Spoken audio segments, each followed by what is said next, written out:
Here we have a Noco battery, not the charger, but the actual battery. It's been sitting for so long that the BMS had used up all the available power in the battery. So just a selection of different batteries and what have you sitting here. So the terminal voltage was 0 volts because the BMS had consumed what power was left in the battery, what energy was left in the battery, and switched off. Knowing this, I had to get into the actual case, get to the actual battery itself, which on these terminals here and here. And to achieve that, I used a router with a tapered bit. Got very lucky because I didn't know where I was aiming. Only just nicked the negative cable just a tiny bit here, but literally just caught the insulation very carefully. Went in, so being able to open the actual case up. I mean, the construction of the battery is impressive. It's really well built. The two halves of the shell, I say halves, the container and then the lid which forms the terminal, is welded, ultrasound welded plastic seal. Battery's IP65 rated, I believe. So yeah, only thing to do was to cut into it with a router, gain access. We've managed to fire it back up after just putting a bit of current into the battery directly, and now just using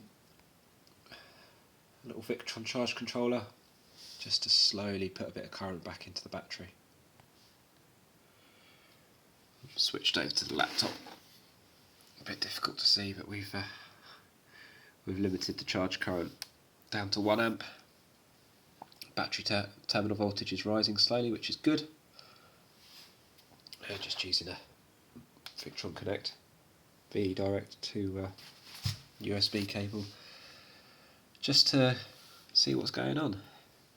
So yeah, these brilliant batteries. It's very, like I say, very well constructed. This is the NLP9 battery. And if they die, they don't necessarily die. The BMS just kicks in the battery management system and stops power being able to be passed back through to the battery itself. Even with the Noco charger in recovery mode, we still weren't able to pass current into the battery because of the BMS, which is a bit of a design flaw. It could do with some sort of induction circuit like you would have on a mobile phone that would sort of allow a little bit of charge to go back into the battery to recover it. Something like that would be a smart thing to have built in, because these batteries aren't cheap. So yeah, we'll charge this up, try it out, and then all being well, fit the case back on and then use a similar 1 part polyurethane adhesive, Sikaflex, or sticks like shirt and or Stixel, any of these sorts of hybrid adhesives, CT1 or whatever it is, that will do the job. Glue the case back together again. Probably will take a little lead off of the actual negative of the battery itself to a spade connector, female spade connector, and have that sat on the side, so if it does go flat again it can be recovered without taking the case apart again.